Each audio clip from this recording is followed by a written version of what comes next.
What's up, everyone? Welcome back to another episode of Locked On Bucks. As you can see, if you're watching on YouTube, Camille Davis is back here with me to wrap up the week. We're going to be talking about the Bucks. We're going to be talking about the Bulls. Finally, we get this matchup that we've been waiting for a long time. Now, the Bulls have plenty of players out of the lineup. We're going to discuss that, what it means. Look at the Chicago team defensively, which is probably the biggest question mark in the preseason. I think it remains the biggest question. So we'll get into that.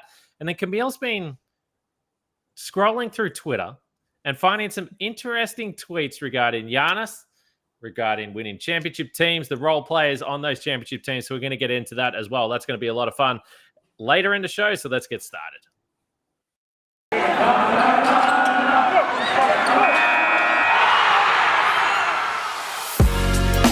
You are Locked On Bucks, your daily Milwaukee Bucks podcast, part of the Locked On Podcast Network, your team every day. Welcome to Locked On Bucks. I'm your host, Kane Pittman. You can see and hear me on this show daily and also find my work over at ESPN. And joining me, of course, is Camille Davis from the Technical Foul podcast, also from Locked On Bucks, by the way. It's on the show once a week now for those that missed the memo there. Camille, it's always good to have you back. How you doing? I am good. Happy that it's Thursday. Happy that the Bucks won yesterday and that we're finally going to be able to see the Bucks versus the Bulls. Although, like you said, it's not going to be quite the matchup we were hoping for, but I have been really, really excited to see this Bulls team. It's Friday afternoon, 3 p.m. So when you talk about it being Thursday night, you guys are living in the past. By the way, we thank everyone for making Locked On Bucks your first listen of every single day, whether it's on your audio platform or on YouTube. We really appreciate it. Now, I was almost cracking up laughing as I was trying to do this intro. So just a little behind the scenes Locked On Bucks action here. It was our second attempt at the intro because when I sent Camille the link to jump on this show, I accidentally sent it to the entire Locked On Podcast Network, every single host across the network. And I said, as soon as I sent it, I realized what I did. I said, please, no one jump in this link. I'm about to start this show with Camille. Of course, there had to be one. There had to be one clown, Nick Angstad of Locked On Mavericks, who has been on this podcast a number of times. Absolute clown. Couldn't help himself. I was utterly distracted, Camille, and I couldn't continue. So we had to start again. So I'm sorry for wasting your time. No, you're all good. I normally am watching you run this show and I'm like, this man does not miss. So it's nice to know that you're human, actually, because normally with the ads, with how you bring everything in, like you normally don't miss. So it's nice to know. All right. Well, I appreciate that. That's very kind. Let's talk Bucks and Bulls. As I said, tomorrow night or Friday night, as you guys will be listening to the show, watching this show. If you're in the US, Friday. Again, Saturday morning for me. Bucks and the Bulls, Central Division rivals. Interestingly, just looking at the standings, and we've been discussing this a lot, that it is bunched up big time now with these teams at the top of the East. The Bucks have just played so many damn games of basketball, Camille. Yeah. When I looked at the standings recently, I was like, wow, like we are really past that 40, 42 game mark. And like we are flying through this, and the Bucks have played a lot of games. So I'm hoping, fingers crossed, that at this point we are past a lot of the injury news. I saw our injury report going into this Bulls game is pretty clean outside of Brook. So that's great news. I'm just hoping, because when you think about how much basketball these guys have been playing, and then with the way that the season has started, with how many games they've had off the bat, I just want us to make it to All-Star weekend in a good place so that the guys can get some rest. Well, most of our guys, I'm hoping we get at least 2 All-Stars, at least 2 All-Stars. But yeah, it's been a lot of games so far. And the crazy thing is, although it's been so many games, and normally at this point in the season, you kind of have an idea of what's going on. No clue. So many mishappened rosters and injuries, and not just with the Bucks, just literally all over the league. So it's been quite an interesting season. So the Bucks and the Bulls actually both have 28 wins on the season. The big difference is the Bucks have just played 4 more games, which is kind of what I'm getting at. It doesn't feel like there's been too many 2-day breaks, certainly not many 3-day breaks. I haven't looked right ahead in the schedule, but you're right. The All-Star break will be nice for this team, but also potentially just getting some more 2-day breaks. There has to be on the schedule because they've just played more games than most of the teams across the NBA. As far as the injury report goes, you're right. If you scroll through the NBA injury report right now and it's team by team, you're like, oh my goodness, it's page. Yeah. And then you see the Bucks, one name. This hasn't happened all season long. It has a couple of times, but it's been very, very rare just to see Brook Lopez there. By the way, what do you think about Brook Lopez with a beard? I have not seen this. He has a beard now?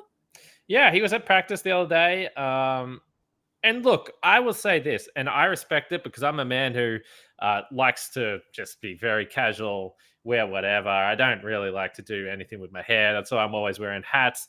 But Brook Lopez definitely, from time to time, and I would say Robin Lopez fits in this category as well. Looks a little more scruffy Yeah. than your average NBA player that to me feels like that. You guys getting a haircut literally every 3 days and sharpening everything up. I'm not sure. So Brook Lopez rocking a beard right now, but he's the only name on the injury report. But that's not the case for Chicago. Lonzo Ball, he's going to be out for a little while, is what I saw. Yeah. I believe. Did I wake up to a tweet this morning saying it's a meniscus? There's going to be a few weeks there with Lonzo. Camille, is that accurate? Yeah, I've seen varying report. The first reports I saw were saying it's going to be like a 4 to 6 week timeline, but then Okay. I started seeing 6 to 8 weeks. So let's say that 6 weeks is that's the average here between the two different timelines that we've gotten so far. Yeah. So at least like we're looking like maybe 2 months of Lonzo missing out for the Bulls, and he's a big part of what they do defensively. And he's, I mean, just such a creative playmaker too. They really miss him, and they miss Caruso while he was out too. But luckily, they have him back. I mean, luckily for Chicago. Luckily for Chicago. So they'll get Caruso back. He played the other night, but Javonte Green is out. Derek Jones Jr. is out. Zach LaVine is still out. And then Patrick Williams, who's missed the majority of the season, but Right. he's still out as well. And particularly, we kind of discussed this with Frank yesterday, but just when you look at this team defensively, and I think the biggest question mark for me with the Bulls is, okay, like there's a lot of talent on this team, and you put those guys back in the lineup. It's a strong team. But what is this team going to be able to do defensively in the postseason? I don't think we're going to learn too much tomorrow because without Javonte Green, who's been the guy who's played up for a lot of the season, he's actually been a pretty handy role player. And then Derek Jones Jr. and obviously Pat Williams again, as I mentioned, they don't really have the bodies. And poor old Vooch is going to have a tough task tomorrow trying to handle Giannis coming downhill. He definitely is because, I mean, coming into the season, I didn't know what to project Chicago as because they lacked that traditional rim protector. And I just kept wondering, like, where is the defense going to come from? And when you watch how they took off to start the season, the defense really just started in the fact that they had such dogs in their backcourt, like having Caruso and Lonzo just kind of try to keep everybody on the perimeter. Like, we're going to try our hardest not to let anyone get back to our weak rim protection in the first place. So, when you're missing those two pieces, a lot of their defense is out the window as well. And I mean, I don't know if they're going to do it. I think put DeRozan on Giannis too. Like how are they going to stop what Giannis is going to do? And wherever you do with Giannis, then you also are going to have Drew trying to bully his way down there too. Like Drew can get to his spot in the mid range, not like Chris does, but more of a post game. Like not post game. They both kind of play in the post, but the way that Drew can just manhandle defenders when he wants to, and then you put someone like Chris next to both of them, and he can just create his own shot like it's 1995 all over the place when it comes to that mid-range shot. I just don't know how Chicago is really going to stop what the Bucks are going to do tomorrow. Yeah, I've been thinking about this just watching the Bulls earlier in the season as well. And I suspect, and again, we're not really going to see it tomorrow because Lonzo's not there, so it does change the calculus a little bit. But my suspicion was, and we'll see whether this is the case moving forward or this ends up being the case. But I thought that we were going to see something similar to potentially what we've seen from Toronto in the past, and also other Clippers teams that Kawhi's been on. Kawhi hasn't always been the man defender on Giannis, but what they've been able to do is put other guys, and sometimes it was a big with Toronto, sometimes it was a Serge Ibaka, sometimes it was a Marc Gasol, but other times it was a smaller guard.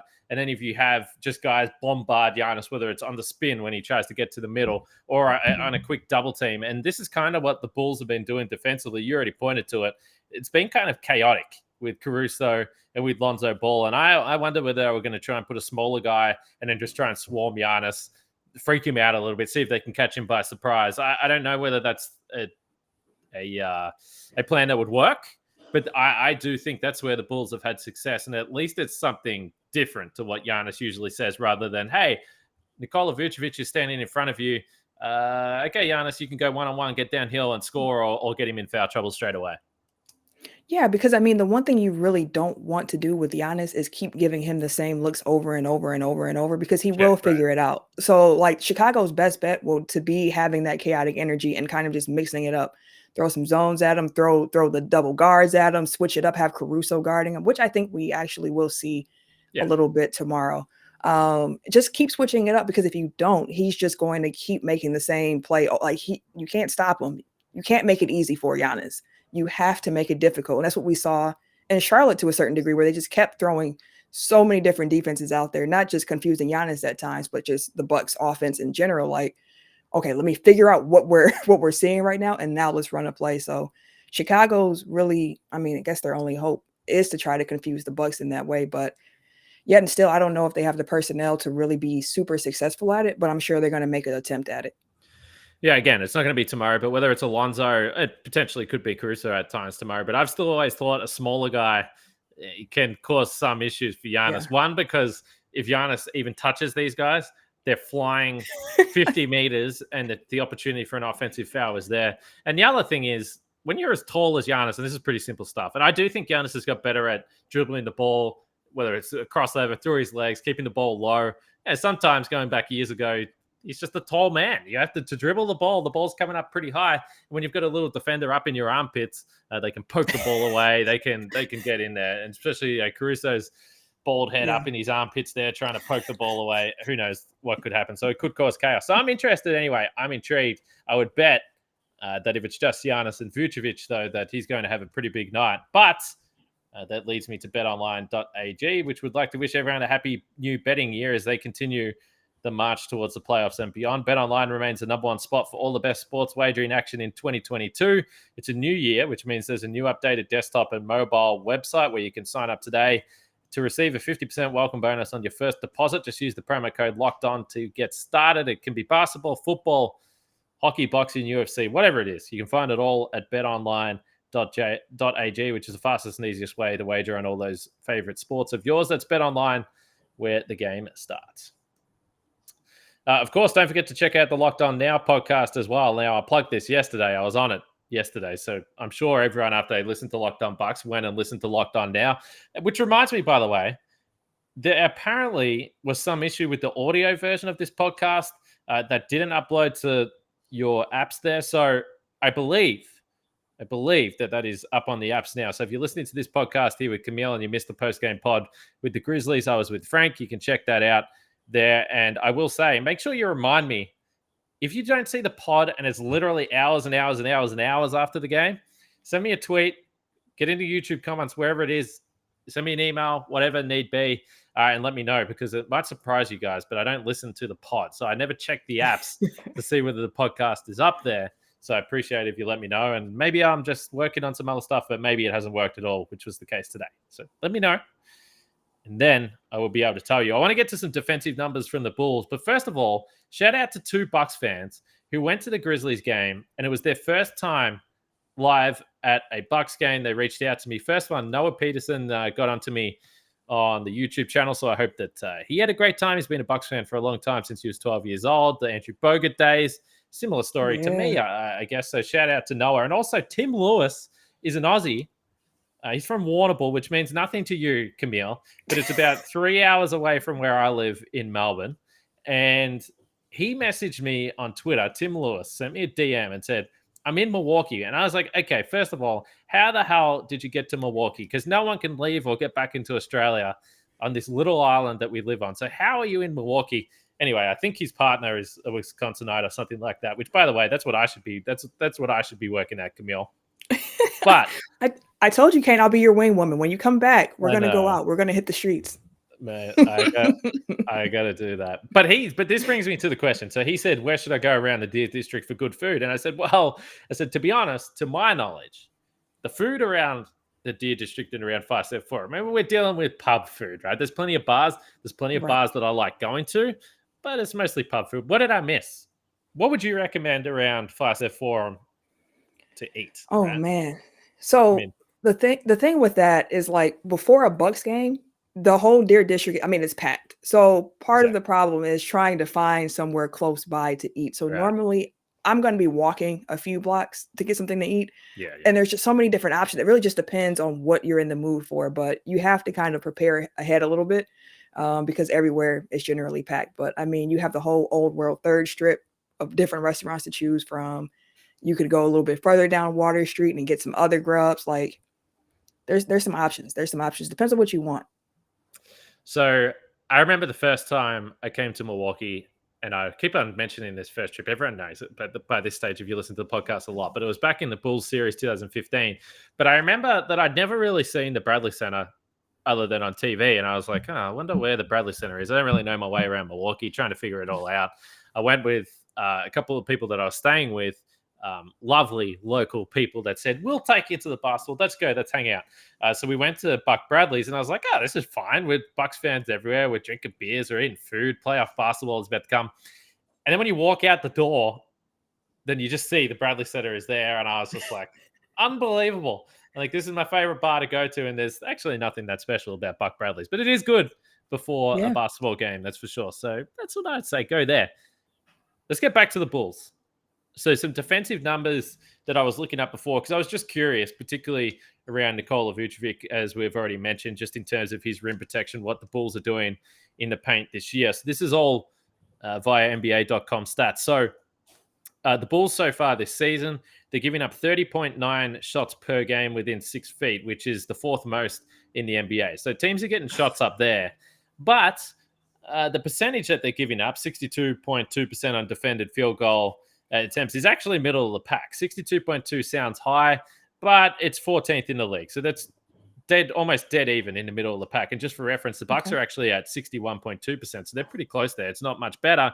Last year, the Bucks were at 57, and they were number one in the league. We know why. The big fella with the beard was on the court. So that's obviously a big deterrent there when teams are trying to score in there or getting those shots up.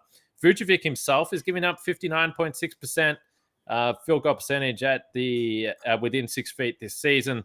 So 59.6% if you compare that to some other the other top rim protectors in the league. Gobert's at 51, Jared Allen's at 48, Giannis is at 45%, which is obviously absolutely absurd. And Brook Lopez has always hovered around that low 40s mark as well. We know how elite he is, but anytime you're under 50%, you're doing some good stuff within 6 feet of the basket. Interesting, Bobby Portis is actually at 55% in the year, which is very, very, very respectable. Bobby, when teams get in there. Now, I do think part of that might be the fact that Giannis is also hovering in the area. Right. It can be a little bit dicey how they track these field goal percentages and who's defending and those types of things. But either way, the Bulls, again, to get back to that defensive stuff, they are a team that'll you can score in the paint. You can score in the paint in this team, which, again, I still think projects to be their issue. They're down to 19th overall in defense in the league now. Yeah, and that bodes well for our guys. Like I mentioned earlier, you got Giannis, you got Drew, you got Bobby. You got some guys that love making a living in the paint. So I think that's a great matchup for us looking at that. And one thing I just keep thinking about, especially with DeRozan, without Levine there, without Lonzo, without all these other guys there, like DeRozan was already their key cog in their offense for the most part. Him and Zach are kind of like a tandem, but DeRozan seemed to be the guy who they trusted in the big moments at the end of the game. Without that extra help around him, are you expecting DeRozan to have a good game tomorrow night? Because, I mean, we have some history with him and the Bucks, New Jerseys, but when I was think about DeMar DeRozan... I was going to say, I mean, it's DeMar DeRozan. Of course I'm expecting him to have a good game. What are you talking about? He's playing the Bucks. It's just something about it, like DeRozan against the Bucks, and it's. I just have flashbacks a little bit sometimes. Well, the floor should, in theory, shrink tomorrow night with no Lonzo, no Zach LaVine. Those guys aren't there spacing the floor, which I think has been a really important factor. And I was talking with Frank after we finished recording last night just about the Bulls, and he kind of said a similar thing just in terms of DeRozan, the way DeRozan plays in general. And this is why I think it's fascinating to look at the Bulls and how they might perform in the playoffs, because the way that DeRozan scores, makes tough shots, can score in isolation clearly, can put the ball on the floor, can score at the rack. I mean, he can do everything within the perimeter. You would think that that's the type of player that would dominate playoff basketball, but it hasn't really been the case so far.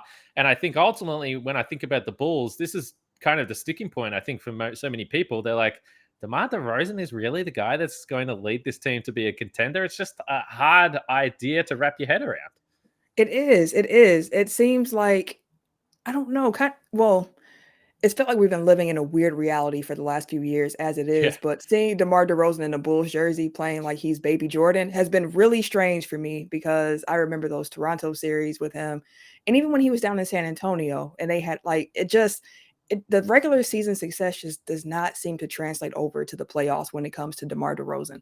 Not exactly sure why that is or what that is. Maybe it's because the defense level changes in the playoffs, more attention on him, but something always changes in that moment. But I don't know. I like this Bulls team when healthy. I actually do. I'm not going to say like I think they're a contender, but I think they're a team that can make it tough for a lot of different teams.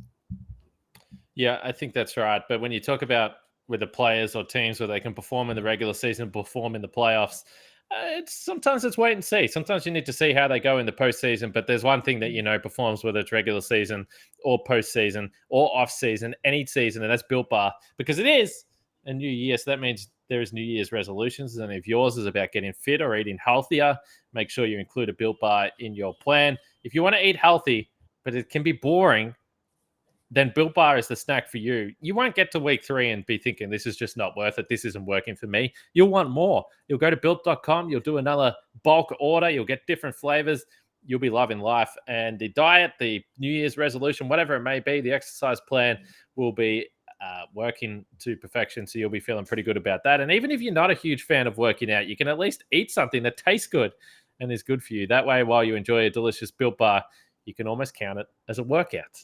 Doesn't get much better than that. So go to built.com, use the promo code LOCKED15, and you'll get 15% off your order. Use promo code LOCKED15 for 15% off at built.com. All right, I got to throw this to you now, Camille.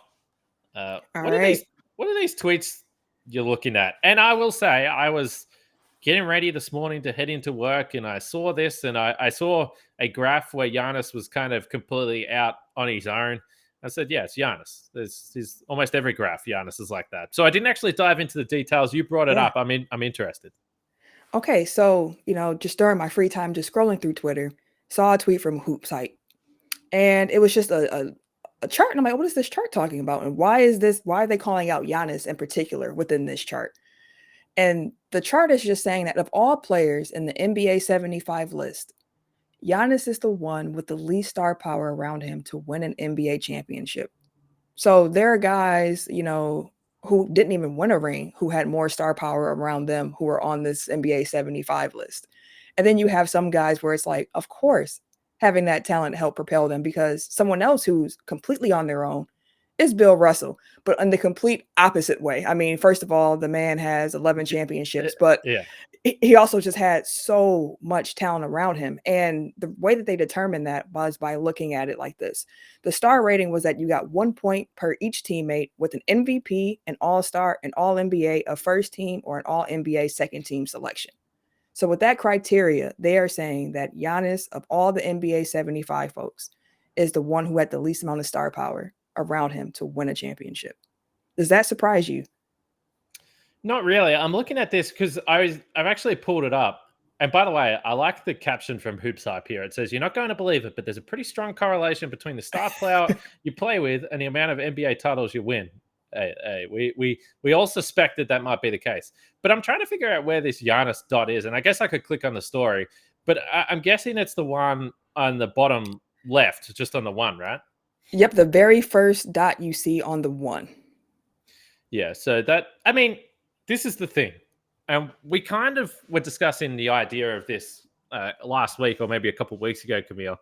Mm-hmm. But I think in general, now that we're living in it and now that we've seen it and we've seen what Chris Middleton can do and we've seen what Drew Holiday can do, I think that we view them differently to what even perhaps the rest of the NBA would. And quite honestly, what the history books probably will as well, because we all do it. I do it. I don't know some of these guys that were playing in the 80s, these role players, and you look up their basketball references, it's like, oh my God, a 6-time All-Star. That's incredible. I've hardly heard of that guy. I don't think, and I hope that they do, and I hope that they get enough accolades over the next few years to move into that. But I'm not sure if the Bucks win 3 titles in the next 5 years, depending on what happens. Again, like you mentioned, all NBA selections. I'm not sure that the narrative isn't going to be in 20 years' time that Giannis was just this solo behemoth carrying the whole city of Milwaukee on his shoulders and playing with a bunch of scrubs, which is clearly wrong. But history will tell you that this Bucks team, clearly going by the graph, it's fact. I mean, in terms of individual accolades, some of these guys on this Bucks roster, I think, are criminally underrated.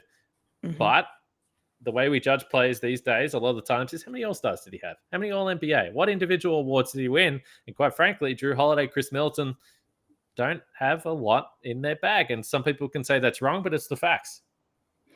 It is. And I mean, I saw earlier on Twitter, there was the Stat Muse graphic about how Giannis, Drew, and Chris are 17-3 when they play together so far this season. Like the Bucks Big Three has this record. And someone retweeted it and just said, y'all really think this is the Big Three? And it made me kind of just laugh because I mean that concept where it's like, have we not seen what Chris and what Drew was this man in a coma for like from May to June or what? What happened? I don't know. It just I can't really explain the phenomenon where it just kind of feels like people forget really, really quickly. I'm not exactly sure what that is. And I mean, you might want to argue that they're not a technical Big Three because Giannis has been the only perennial All-Star. I mean, there's ways you can argue whatever your position on the point is. But to me, when I think about like just a Big Three, like normally I'm looking at teams down, like who are your three best players? Because that just seems to be the way that things have moved. And sometimes the one is bigger than the other two, or the 1 and 2 are on the same level, whatever the case may be. Like generally, I'm just trying to look, who are your top 3 players on your team that you can bring to the table?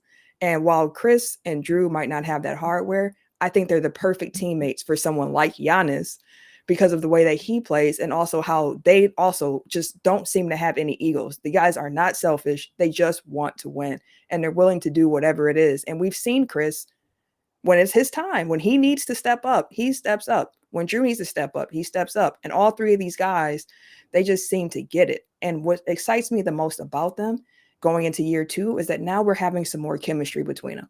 To win a championship the first year that we get Drew Holiday, like, I couldn't have asked for more. I mean, like, of course I'm like, yeah, we're going to win a championship, but like to actually see it happen was surreal. It still feels surreal sometimes that the Bucks won a championship. And now I'm just kind of like, okay, going into last season, for me, it was about that internal improvement. Can we have some next steps from some of these guys that we have? And I look at this Bucks team and I see the guys taking some more steps as well. We mentioned it before. Bobby's having a great season. Pat's been a little cold recently, but he seems to have that championship confidence coming in. I mean, he's been out the lineup, by the way. Right.